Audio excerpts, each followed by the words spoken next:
Hello दोस्तों, आपके अपने चैनल शिव क्लासेज में आपका स्वागत है। आशा करता हूं आप सब लोग अच्छे होंगे और मस्त होंगे और आपकी प्रिपरेशन अच्छी चल रही होगी। तो आज का जो हम टॉपिक लेकर आए हैं बहुत ही इम्पोर्टेंट है। हमेशा एग्जाम में क्वेश्चन यहां से अभी तक पूछे गए हैं। तो आज हम जो देखेंगे वह है बाघ गणना 2022 की। तो अभी 2022 के जो आंकड़े अभी प्रकाशित तो नहीं हुए हैं, बट जो आकलन किया गया है वो अभी रिपोर्ट जो आई है, तो आज हम उसी के बारे में देखेंगे। बट हम जानते हैं कि 29 जुलाई को बाघ दिवस है, जिसमें जो अभी हमारी 2022 की जो ये गणना हुई है इसके आंकड़े प्रकाशित किए जाएंगे। तो दोस्तों देखते हैं कि इसमें बहुत ही कुछ चौंकाने वाले फैक्ट हैं, बहुत ही चौंकाने वाले कुछ परिणाम आए हैं जो आंकलन किया गया है। तो आज इसको हम देखते हैं, ठीक है। तो सबसे पहले जानते हैं कि बाघ गणना 2022 तो ये कब मनाया जाता है। बाघ दिवस हमारा 29 जुलाई को कब मनाया जाता है, 29 जुलाई। भारत का जो राष्ट्रीय पशु है राष्ट्रीय बंगाल टाइगर है, जिसका वैज्ञानिक नाम क्या है, पैंथेरा टाइग्रिस है। वैज्ञानिक नाम है पैंथेरा टाइग्रिस। इसका प्राकृतिक अधिवास क्या है, ये प्राकृतिक अधिवास का मीन्स ये है अधिवास है जहाँ जहाँ बाघ पाए जाते हैं तो उनको बोला जाता है प्राकृतिक अधिवास, जहाँ पे वो रहते हैं, सर्वाइव करते हैं।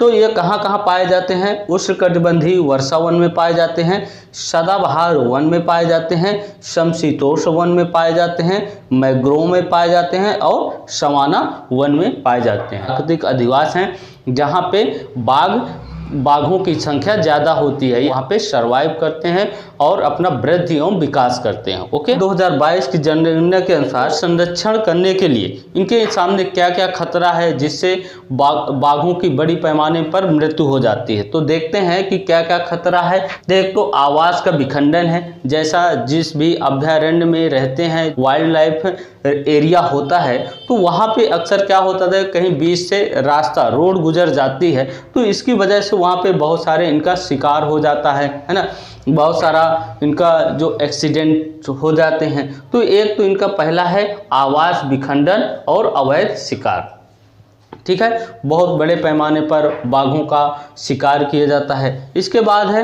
मानव वन्य जीव संघर्ष। कभी कभी क्या होता है कि जो आवास में घूमते रहते हैं बाघ, तो क्या होता है कि अचानक से वह रोड पर आ जाते हैं या किसी गांव के संपर्क में आ जाते हैं, तो वहाँ पे मानव और बाघ का जो संघर्ष हो जाता है। बाघ हैं वह घरों पर घुस जाते हैं, शिकार करते हैं, पशुओं को शिकार करते हैं। तो ये मानव वन्य जीव संघर्ष, ये कुछ ऐसे खतरे हैं जिस बड़े पैमाने पर इनका शिकार हो जाता है। तो जो संरक्षण संबंधी प्रयास किए जा रहे हैं तो उसमें पहला है TX2 अभियान। तो यह किसके द्वारा आरंभ किया गया है TX2 अभियान, तो यह वर्ल्ड वाइल्ड लाइफ फंड, विश्व वन्य जीव कोष द्वारा आरंभ किया गया है। इसमें क्या है कि जो प्रयास किया गया है तो इसमें है कि बाघों की आबादी को दुगना करने का लक्ष्य रखा गया है। तो जो TX2 अभियान है इसका मेन एक मोटो है, इसका टारगेट है कि बाघों की जो संख्या है उनको डबल किया जाए। ओके, ये तो यह किसके द्वारा प्रारंभ की गई है, तो विश्व वन्य जीव कोष द्वारा, जो कि इनको फंड देती है ना, संरक्षण करने के लिए, हमारे वन्यजीव अभयारण्य के लिए। ओके, नेक्स्ट है तो नेशनल टाइगर कंजर्वेशन अथॉरिटी जो बनाया गया है, यह वाइल्ड लाइफ प्रोटेक्शन एक्ट 1972 के तहत इसको गठित किया गया है। अनुसूची फर्स्ट में इसको शामिल किया गया। तो ये जो प्रोजेक्ट एक टाइगर चलाया जा रहा है 1973 में लॉन्च हुआ है। इसका जो मेन मोटो है कि ज़्यादा से ज़्यादा जो हमारे टाइगर्स हैं, बाघ हैं, इनकी संख्या को बढ़ाया जाए, दोगुना किया जाए, ठीक है। इसके साथ ही अब हम इससे रिलेटेड कुछ फैक्ट है जिसको हम देखेंगे। तो कौन कौन से फैक्ट्स हैं जो बहुत ही इम्पोर्टेंट है हमारे एग्जाम के लिए, इनको देखते हैं। तो सबसे पहले देखते हैं कि जो बाघों की संख्या 2018 में जो बाघों की संख्या थी वह 2967 थी। कितनी थी, 2018 के आंकड़ों के अनुसार जो बाघों की संख्या थी वह 2967 थी। बट जो अभी अनुमानित आंकड़े अभी के जो आए हैं तो वह 2022 का आंकड़ा आया है, जिसमें बाघों की संख्या 3167 पाई गई है। कितने, 3167 बाघों का अनुमान लगाया जाता है, जो कि कितनी इसकी ग्रोथ बढ़ी है, 6.7% का जो ग्रोथ दिखाया गया है। कितना? 6.7% का ग्रोथ दिखाया गया है। बट जैसे ही 29 जुलाई को हमारा फाइनल लिस्ट आ जाएगी, है ना, आंकड़े प्रकाशित कर दिए जाएंगे, तो हमें कितने, कौन से स्टेट में कितने टाइगर की संख्या है ये हमको पता चल जाएगा। ओके, इसके साथ ही जो इसके इम्पोर्टेंट और फैक्ट्स हैं, तो भारत में जो बाघ हैं अभी तक के, तो भारत में जो सबसे अधिक टाइगर रिजर्व हैं वह 53 हैं। कितने हैं? सबसे अधिक टाइगर रिजर्व जो हैं, जो संरक्षित क्षेत्र हैं जहां पे बाघों को संरक्षण दिया जा रहा है, तो 53 हैं। नवीनतम टाइगर रिजर्व कौन सा है? हमेशा एग्जाम में पूछा जाता है कि नवीनतम टाइगर रिजर्व कौन सा है, तो कौन सा है? रानीपुर। कहाँ पे है? उत्तर प्रदेश में। कहाँ पे? उत्तर प्रदेश में, रानीपुर उत्तर प्रदेश। सबसे बड़ा टाइगर रिजर्व, तो सबसे बड़ा टाइगर रिजर्व कौन सा? नागार्जुन सागर, आंध्र प्रदेश में। कौन सा है? नागार्जुन सागर, श्रीशैलम नागार्जुन सागर, कहाँ पे? आंध्र प्रदेश में। जो सबसे छोटा टाइगर रिजर्व है वह कौन सा है? ओरंग, असम का है। असम का जो है ओरंग है। तो इसके साथ ही और भी फैक्ट हैं।